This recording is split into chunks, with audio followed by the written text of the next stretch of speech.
Welcome, everyone, to an episode of the Unquestionably Raw NBA podcast. I'm your host, Matt Miller.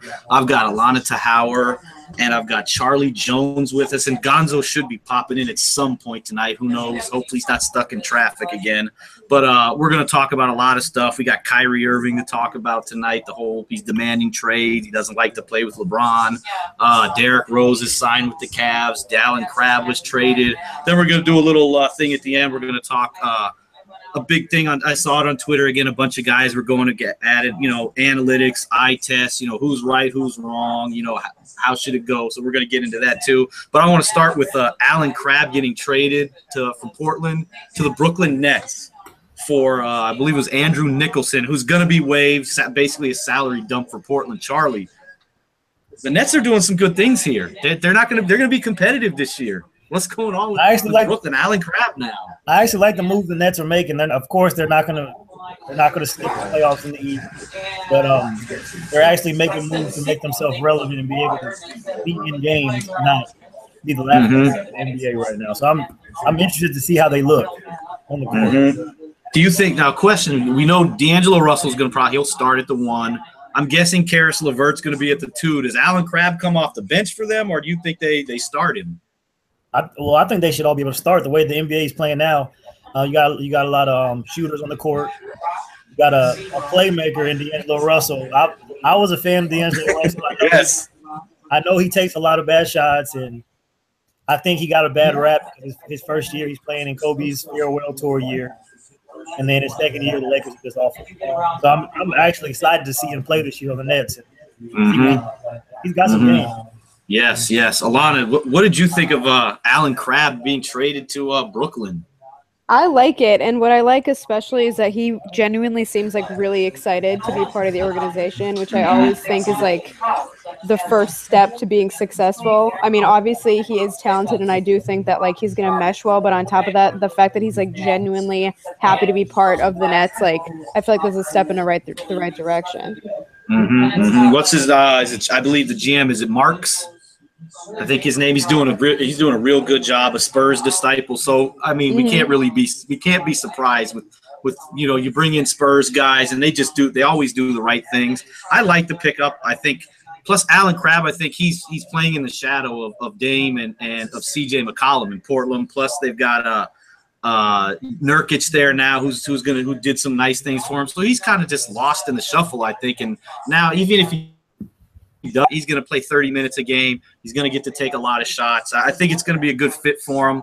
They're doing some nice things there in Brooklyn. I think obviously they're not going to get their draft picks for the next, year or two. So, I mean, they're going to be competitive. We'll see how Russell's going to do for them this year. It's going to be real interesting. But yeah, I think it'll take time, though. I mean, for chemistry to build, obviously, but I do feel like they're getting things together at the right time, too, so. And then they pick up DeMarre Carroll too on the Nets. Yeah, they did. That's another one. That's a good point. Yeah, that DeMarre Carroll. So I think Crabbe will come off the bench unless you're going to. Well, Carroll can play. He can be your 4-man in a small ball lineup. So you're right, Charlie. They have so many options. And they've got good coaching. It's going to be interesting to see the Nets this year. They're going to be in a lot of games, I think. And I wouldn't be surprised they could win 30, 35 games in the East. Who knows?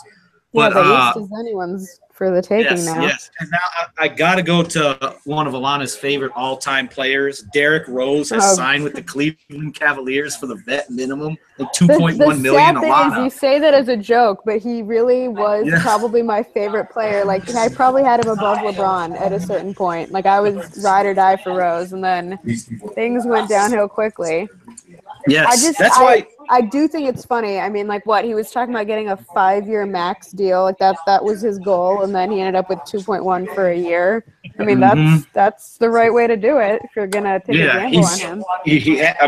And Derrick Rose has. I mean, he wasn't going to get any kind of contract. Do you think? What do you think of the fit there? I mean, obviously next we're going to get to Kyrie Irving.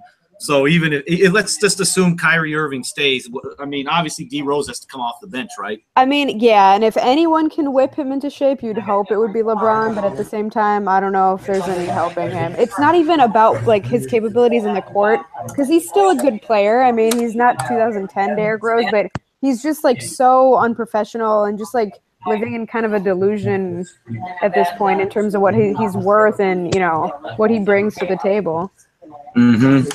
Yes, absolutely. Gonzo, are you there? Absolutely. Now I got to get to you now, our other Chicago native here on the podcast. Derrick Rose to Cleveland. What do you think? I mean, is this a good look for D Rose? I mean, I would say so. I mean, he's in New York game last year. He played 64 games. Didn't have a bad season. Wasn't a great season, but it wasn't bad. 18 points a game, 47% shooting. I mean, I think any starter would trade those type of numbers. Trade for those type of numbers because they are decent. I mean, he's gonna be a better backup point guard than what Cleveland got from Darren Wood.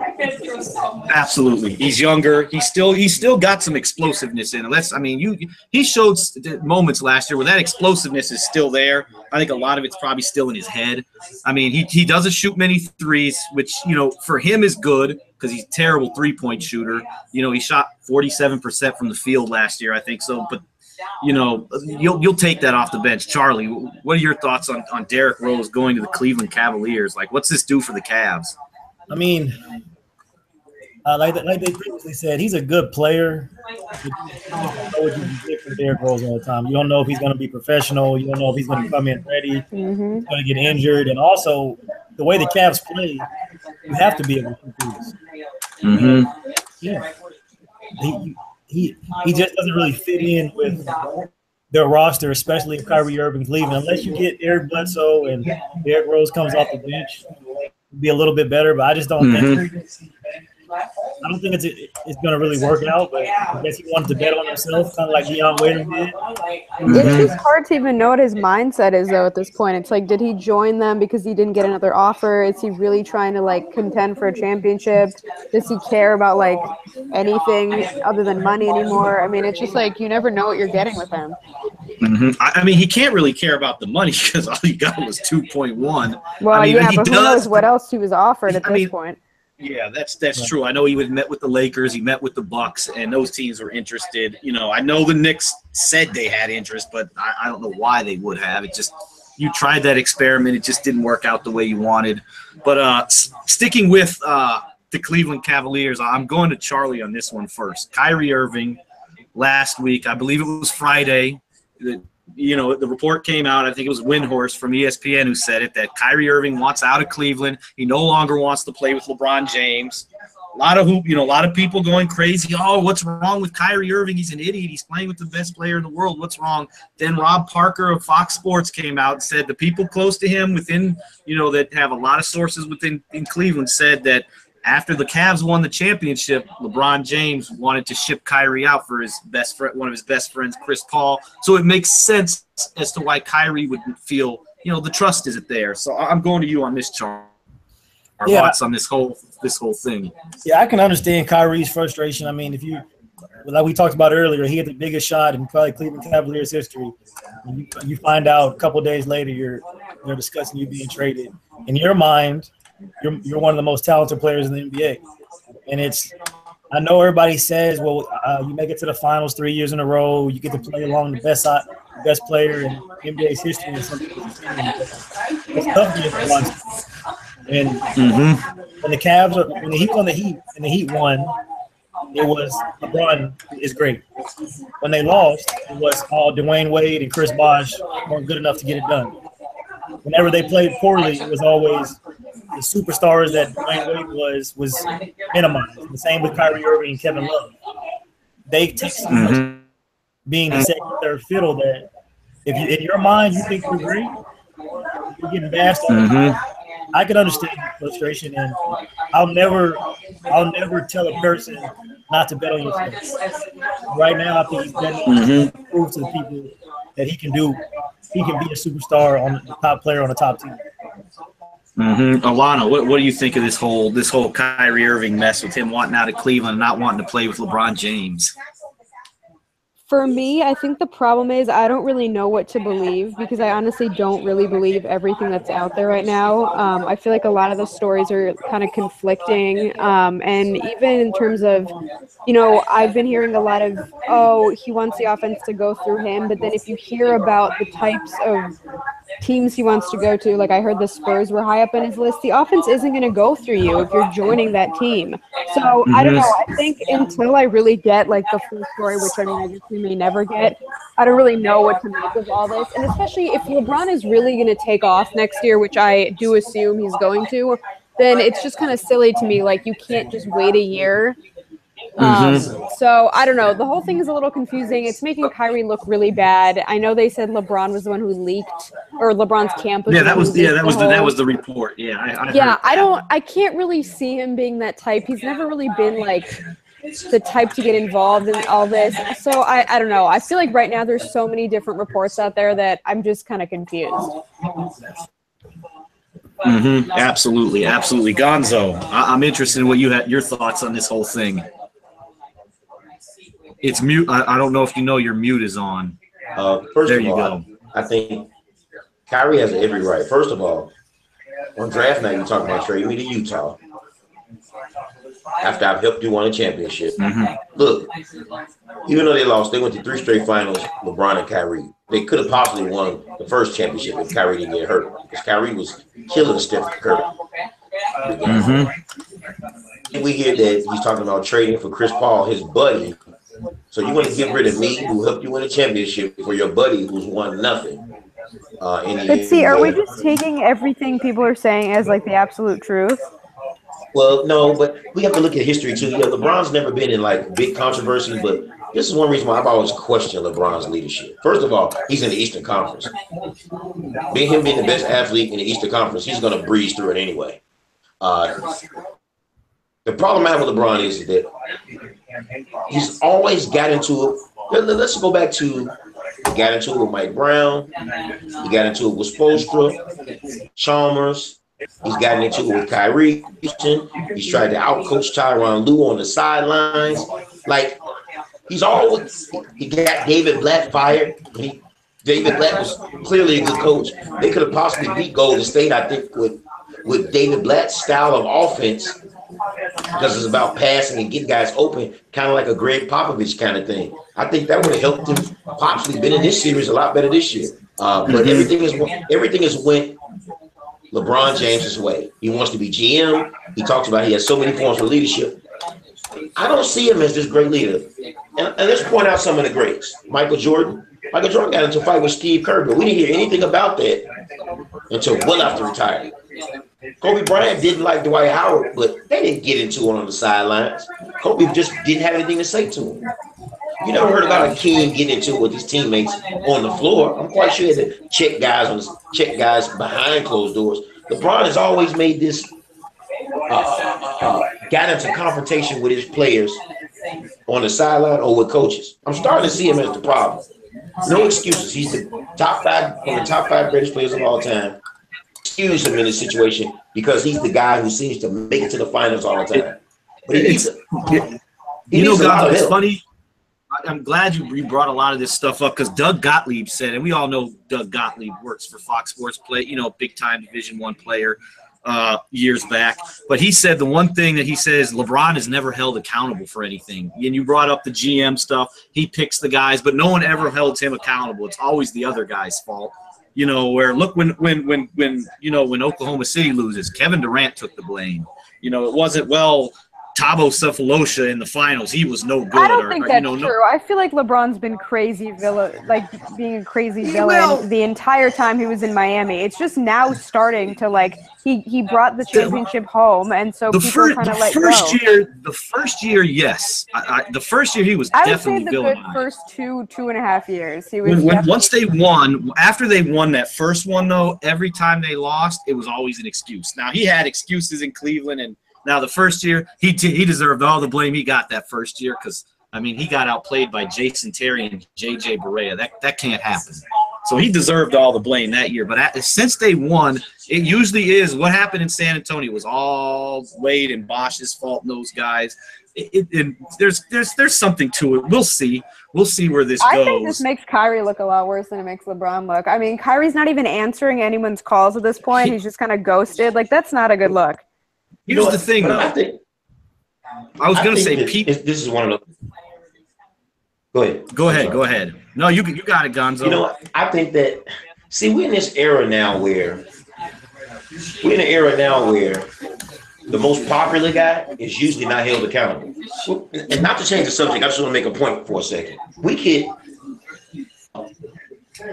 even rap. We're talking about hip hop. Just something simple. To use an example. We can point it all day and say guys like Lil Yachty and all these mumble rappers and all this stuff. We'll talk about how lyrically they're not great rappers. Ain't arguing people say he's making money though, and it's like because LeBron and he seems to be in such a powerful position, just to say that he's the problem because he's that figure that everybody has to see. I don't see how anybody cannot understand where Kyrie Irving is coming from. First of all, let's get this straight. LeBron wasn't winning no championship without Kyrie. No. He definitely wasn't winning the championship with Kyrie. He can get Chris Paul tonight, and guess what? They will not win the championship because guess what's going to happen? Steph's going to hurt Paul worse than he ever hurt Kyrie.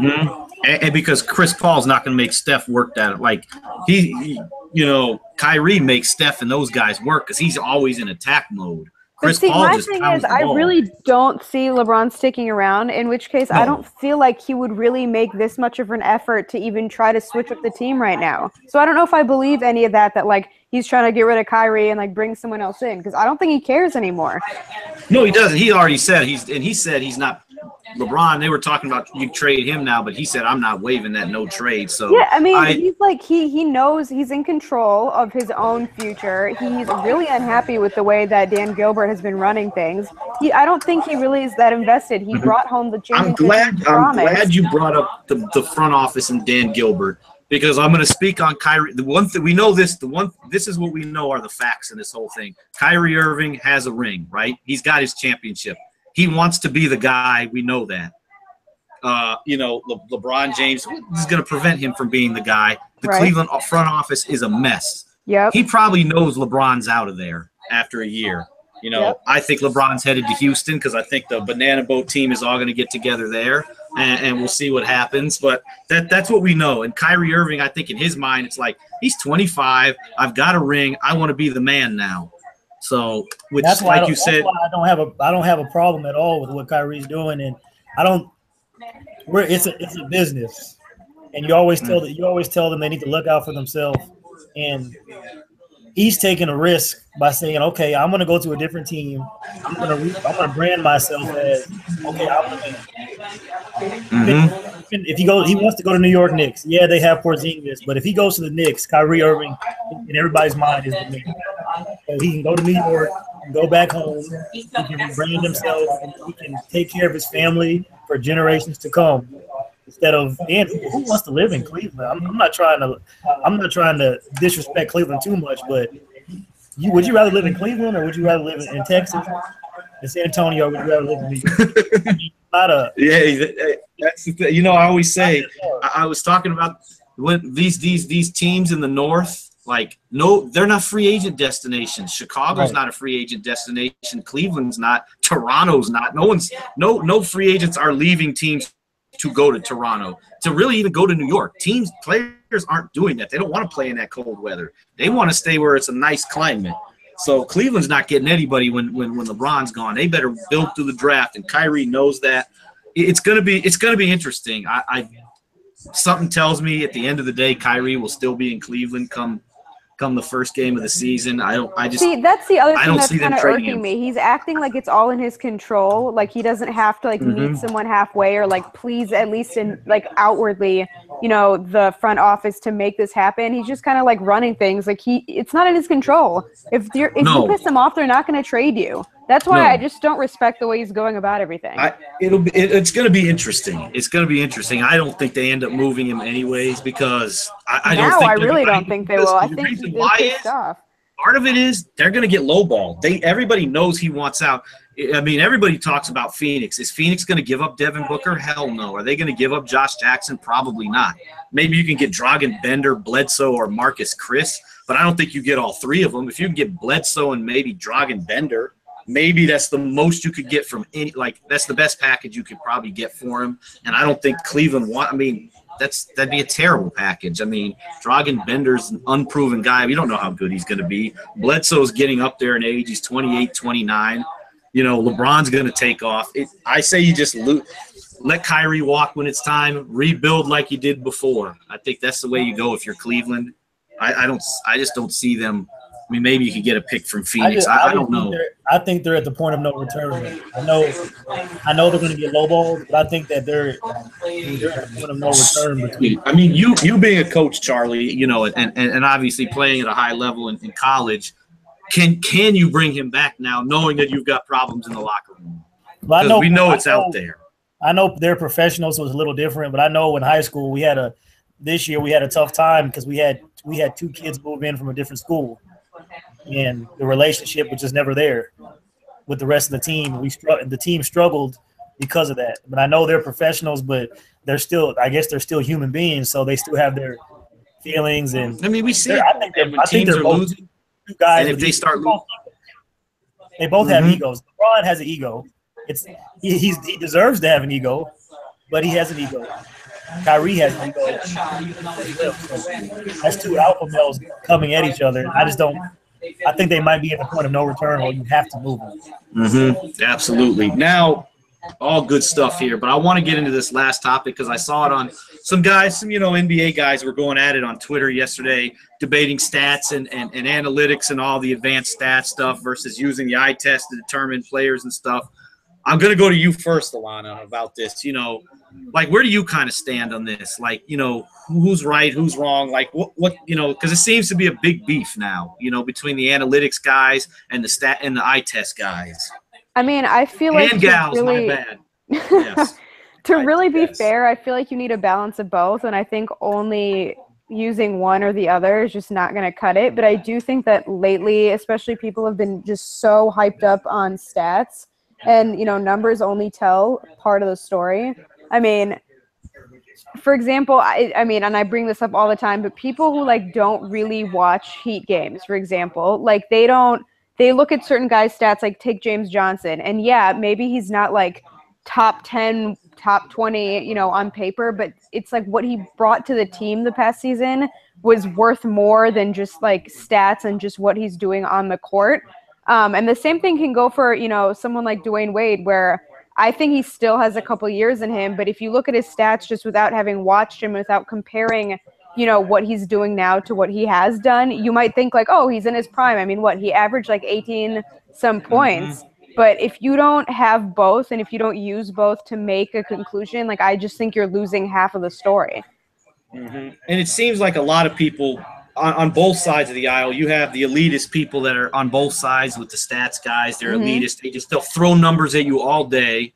And then you got the eye test. Well, I see this and this and this, and this the elitist attitude. Gonzo, what are your thoughts on this whole thing? I think that analytics serves its purpose. Like, I like the true shooting percentage. I think that kind of tells that even when guys are missing shots, it's like James Harden, for example, he shot 44%, but his true shooting percentage was like 58, 61%, something like that. But that's because he's getting fouled on so many threes, so he's going to the line and knocking down 3 free throws. So he's making up for the missed field goal at the line. So that kind of tells what he's doing. But I also think that stats can be misleading because we're looking at James Harden, who assisted on 2,000 points on his team, but he also scored 2,000 points. Somehow that seemed to be irrelevant, and his team was third in the West. But meanwhile, Russell Westbrook shoots 42%, and his triple-double only led them to 6th in the league. Like, it's deceptive. You would think that Russell Westbrook actually had a better season, but technically he didn't have a better season than James Harden.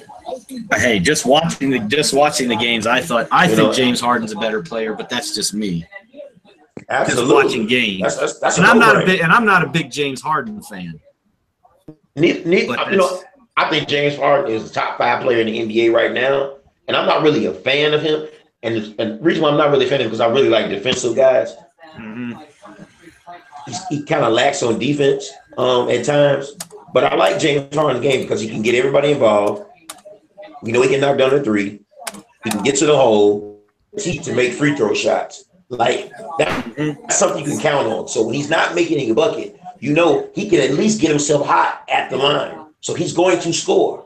That's something that has value. Mm-hmm. Like somebody like Russell Westbrook, who shoots 42%, but he misses a lot of layups at the rim.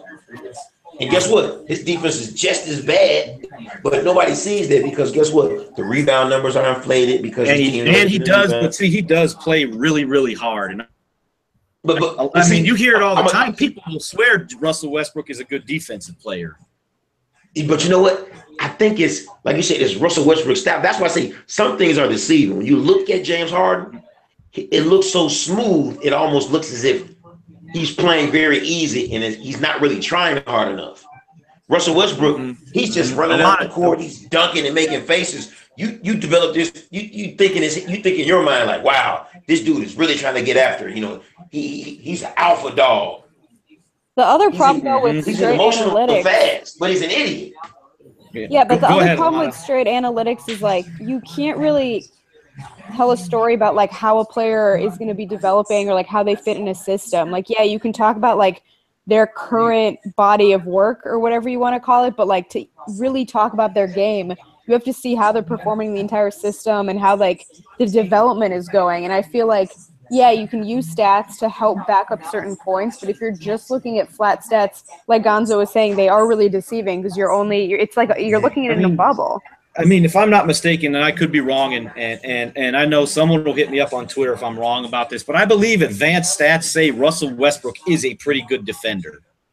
But that's where advanced stats can lie. He's on the floor with a lot of good defenders, which makes him look better. And advanced stats say the Spurs are better defensively when Kawhi sits. Now, let's be honest here. We know that's absolutely false. The eye test would tell us that they're better when he's on the floor.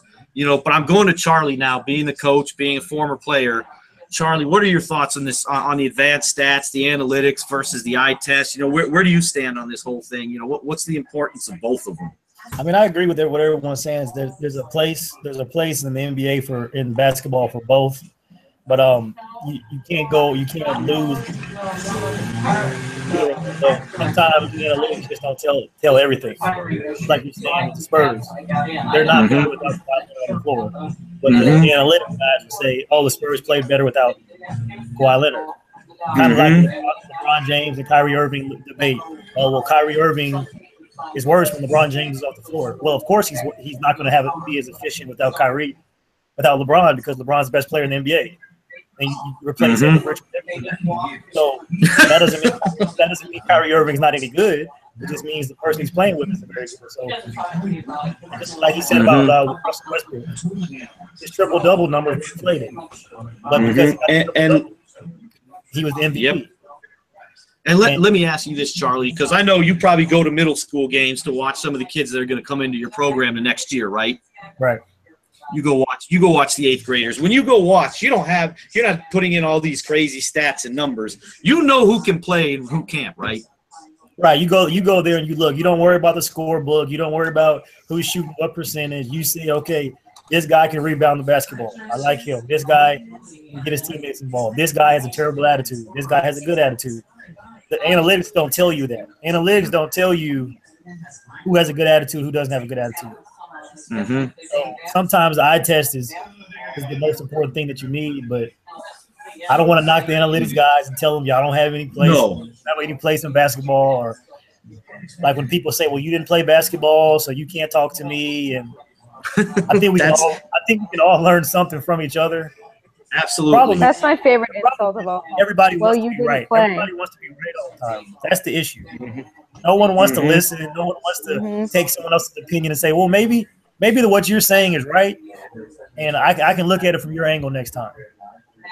See, And that's when you bring when someone, sometimes you have to pull the I played and you didn't card. It's absolutely necessary sometimes to pull that card, but too many people do it so much. That's I think a card I will never have to pull or never be able to pull, rather. So you don't have to worry about that one.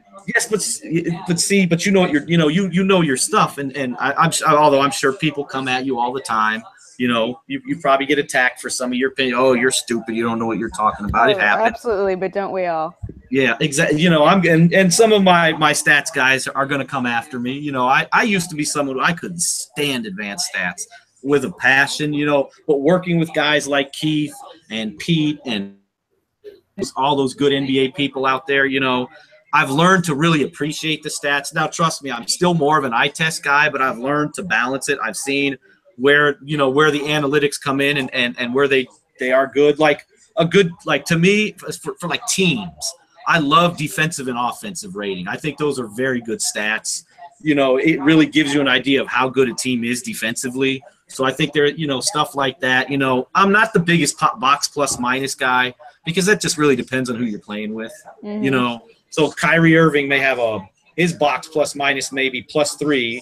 But what if he's playing, most of the game, he's playing with Richard Jefferson, those that can be very misleading. Same thing with like defensive rating for players. It can be misleading because of who you're playing with. Like Pau Gasol, who's a terrible defender, may have a decent defensive rating because he plays with Kawhi Leonard. Thing with Russell Westbrook. It always just has to be a balance. You need to know what you're looking for and then compare the stats. You can't just like blindly go and look at numbers on a page. Mm-hmm. See, and I think sometimes we as eye test people, we'll throw stuff out there and we'll dismiss something that someone with the stats will say. But at the same time, that's where the stats come in because the stats can be used to back up what I'm seeing on the floor. Mm-hmm. If like I could come out as an eye test, like let's take Derrick Rose for example. To me, at the very beginning of the year, he was playing decent defense. I thought he was playing decent defense. The games that I watched, I'm like, he's giving an effort. His defense, he's been one of their better defenders, the first 10 games of the season. And I'd said that on a podcast with Keith, and Keith roasted me for it. He was like, "Are you serious?" And he pointed out all that. And I was like, and he showed me all the stats, and all the stats said I was dead wrong. I think it was probably a mixture. He probably wasn't playing great defense. I didn't think he was god awful like the stats said, but I think that's where, you got to use it to balance things out. Gonzo, you got anything else to add? It's muted. I think maybe he just has it muted. Allana, did you watch any Knicks games at the beginning? Did you think Derrick Rose was playing decent defense at the beginning of the year? I mean, or was I watching something completely different? You just don't ask me anything dealing with Derrick Rose. I'm just one of those people who are so stuck in the past when it comes to him that it just like breaks my heart, even though I also now like everything that has happened to him I feel like is his own fault, but just like I can't get out of, comparing to 2010. I don't think he's as trash as people like are calling him. It's just everyone comparing to what he used to be, which I guess isn't fair, but that's what it is. Oh, we've got someone. You said it before we went live, but we have someone in the chat, and they want to know. And Allana, I have to ask you this: you being the and following them, what like he said, what about Miami for Kyrie Irving? He thinks he would be the man on that team, and he thinks the culture could help him reach another level.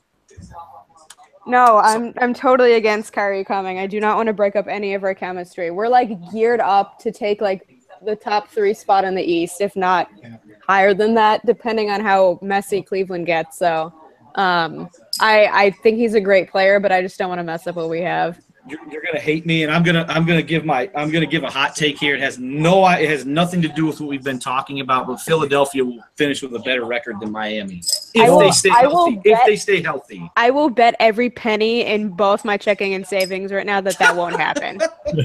That's impossible. I'm saying if they stay healthy. If both teams being healthy, I think Philadelphia does it. That's my hot take. Here's the thing. Here's my thing about Kyrie to the Heat, because I know everybody brings up the first 3 years of Kyrie's NBA career. He was young, playing on a terrible team, and then here comes LeBron, and it's his show. We have no idea how Kyrie Irving can play in a different system. We have no idea how he can play with those type of players. He might go to Miami and put up numbers and create for others. I mean, he can pass. It's not like I agree, but it's exactly what you're saying in terms of taking a chance on him. Right now, they have a system in place with guys that like they already 100% know like who melds Everybody well knows with their each role. other. Exactly, Right. and like they know the chemistry. So bringing in a player who might be amazing, but might also not work well in their system isn't worth it. And let's be honest, if you bring in Kyrie, Goran Dragic has to go in the trade. Right, which is an absolute no-no He in my has to. world. So I'm not even Yes. entertaining that. Yes. Definitely when we start doing our team-by-team previews, we'll probably start that in September. We'll do each team. Allana will definitely be on with us for the Miami Heat. Oh, you know it. I'm counting on it. And when we do the bold predictions out of that, I'm waiting for that NBA Finals prediction. Hey, you laugh now, but just wait. Come the end of September, you may be thinking NBA Finals. But we may have to start. I'm already thinking it. Come September. What are you talking about? I'm here. There you go. See, there we go. See, we almost. Skip Bayless is on her side. You know, he's a Waiters guy. That's right. I think that's going to wrap us up now, though. We've talked about a lot of good things tonight. Hopefully, more stuff breaks in the NBA because I know it's kind of a dead time right now. Maybe when Monte Ellis and Tony Allen sign contracts, we can come on and talk about it. Or pick up as a bench guy, Monte. I'd be all for that. There you go. We'll definitely get on here. We'll talk about Monte to the Heat if it happens, and if there's any more crazy trades, maybe Kyrie does get traded. Who knows? We didn't even bring up JaVale McGee, man. Come on. Oh, hold on. Yeah, I'm going to let Charlie talk. I'm going to give this one to Charlie. Charlie, that's right. JaVale McGee re-signs with Golden State. The Warriors were already, of course, the favorite. They just locked it up. I mean, they literally brought everybody back. He's the perfect fit for them. Mm-hmm. They bring in Nick Young, and I looked at a stat, and they have four of the top 6 catch and shoot three-pointer players in the NBA. Adding Nick Young because catch and shoot, he was unbelievable. So and Caspi's a good catch and shoot 3-point shooter. So the NBA is in trouble. I know people don't like super teams, but the Warriors are going to be must-see teams. I want to say this real quick. A lot of people said that the Warriors were bad for the NBA. No.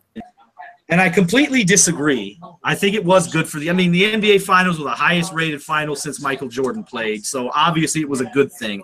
But here's one thing that it's Lions aren't giving up young players anymore. They know Golden State has it on lock unless LeBron and the Banana Boat group goes to Houston. Then that may be something different. It could be exciting. But Golden State's got it the next 2 or 3 years. Everyone knows it. So I think what's happening is parity is really going to be – we're going to have the most parity in 3 years that we've had in a long time. I had a debate with a guy. He's a LeBron fan, Cleveland fan, so he was upset that the Warriors had a stacked team. He said that the NBA is going to go downhill in 5 years because of – oh, gosh, no.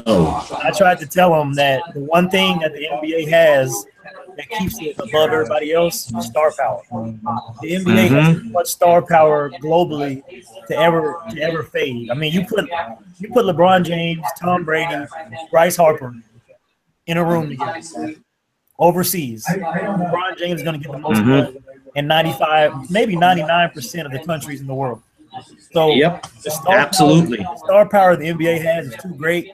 The NBA is going to take off even more than it already has. My thing is it's so easy to ignore the Warriors. Like, there's really no reason that you have to watch them.